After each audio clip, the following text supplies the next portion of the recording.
Hi అండి అందరికీ, మీ జెస్సీఓ అండి. చూడండి, ముందుగా మీకు ఈ ఛానల్ని సబ్స్క్రైబ్ చేసుకొని వాళ్ళు సబ్స్క్రైబ్ చేయండి.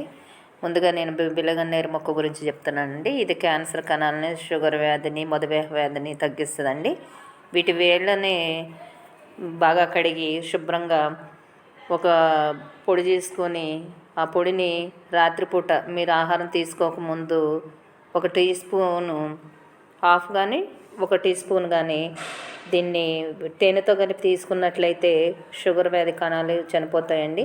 అలాగే వీటి ఆకులు, బిళ్ళగన్నేరు ఆకులని టీ డికాషన్ లాగా మరిగించి రోజు తీసుకున్నట్లయితే షుగర్ వ్యాధి 2-3 నెలల్లో తగ్గిపోతుందండి. కంటిన్యూషన్గా తీసుకోవాలండి, దీన్ని అయితే బ్రేక్ చేసుకోకూడదు.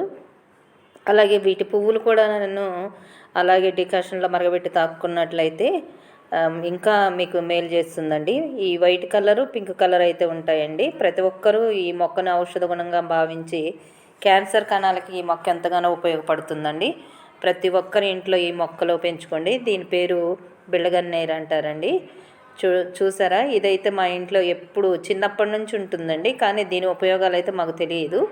ఇప్పుడు మేము చాలా చోట్ల దీని గురించి మంత్రి సత్యనారాయణ గారు చాలామంది దీని గురించి చెప్పారండి. ప్రతి ఒక్కరూ వినియోగించుకోండి.